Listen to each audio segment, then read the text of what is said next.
Welcome back to The Explainer. Today, we're diving into something absolutely crucial for anyone in mental health, school, career, or rehab counseling. We're talking about disability awareness. We are going to explore how getting a deep, nuanced understanding of this topic actually empowers us to provide services that are truly ethical, culturally responsive, and inclusive. Let's get right into it. Here is our roadmap for today. We'll start off by rethinking disability, then we'll examine systemic definitions. From there, we'll explore disability as an identity, talk about the language we use, and finally, wrap it all up with cultural humility in counseling. All right, Section 1, Rethinking Disability, Well Beyond the Visible. Before we get into the weeds of definitions and laws, I want you to genuinely think about something. What does disability actually mean to you? Like, what's the very first image or thought that pops into your head when you hear that word? Hang on to that thought for a second, because we're probably going to challenge it. It is honestly amazing how fast those common stereotypes fall apart. A lot of folks just picture highly visible physical conditions, someone using a wheelchair or walking with a cane. But when we actually break down the spectrum, disabilities can be completely invisible.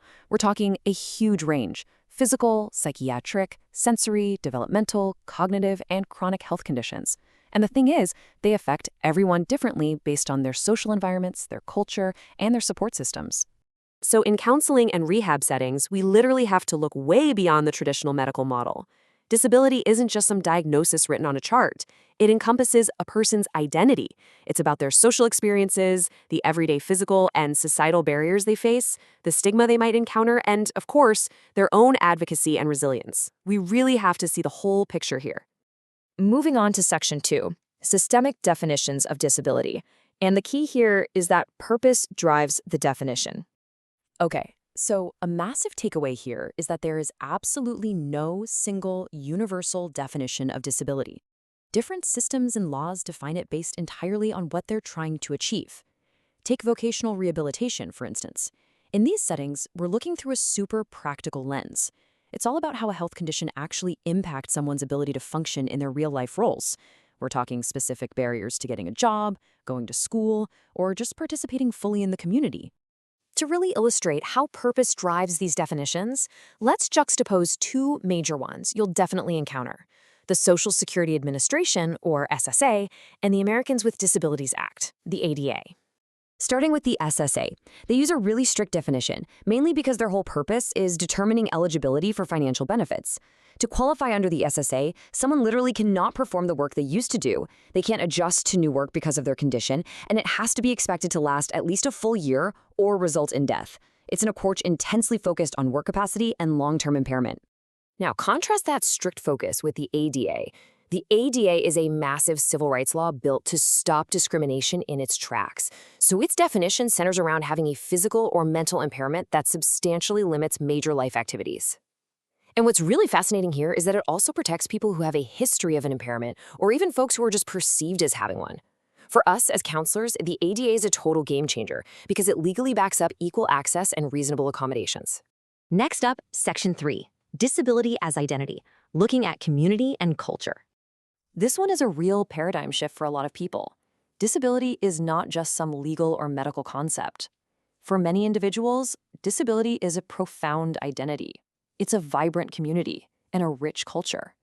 Some people proudly identify as disabled and see it as a hugely valued part of who they are. But then, on the flip side, someone else might perfectly meet those medical or legal definitions we just covered and not identify with the term disability at all. Which brings us to a golden rule for you as a future professional. Avoid making assumptions about how your clients identify. Seriously, never assume you know how someone views their condition based on a piece of paper. Instead, respectfully ask and always honor their preferences. That flows perfectly into Section 4, the language of disability. Let's talk about honoring those preferences.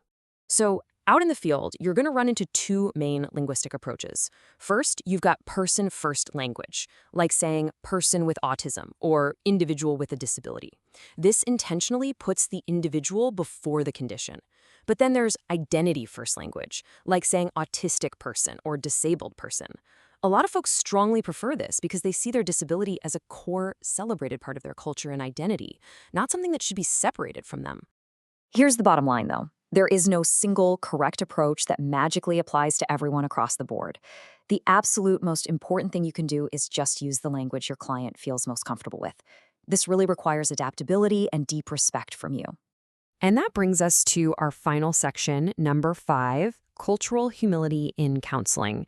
This is definitely a lifelong practice. Cultural humility is basically recognizing that we don't know everything about another person's experiences, and that is okay.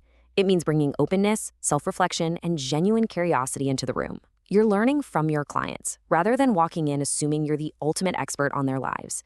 It completely shifts you from being the expert who dictates a client's reality to being a curious, open partner on their journey. And remember, disability is a vital part of human diversity, period. Just like we develop multicultural awareness around race, ethnicity, gender, or religion, acknowledging disability is a fundamental part of inclusive counseling. It deserves that exact same level of culturally responsive awareness. So, what exactly is your role in all of this? Look, unfortunately, folks with disabilities are still dealing with stigma, inaccessible environments, and exclusion every single day, which takes a heavy toll. As a counselor, you need to recognize those ongoing realities. You're there to actively support their empowerment and advocacy, champion accessibility wherever you can, and maybe most importantly, continuously examine your own personal assumptions. To wrap up this explainer, I want to leave you with something provocative to really chew on. How might your own assumptions, beliefs, or past experiences about disability influence your counseling relationships? Truly, self-awareness is one of the most powerful tools in your kit. By recognizing your own biases, you can support your clients with real empathy, respect, and cultural responsiveness.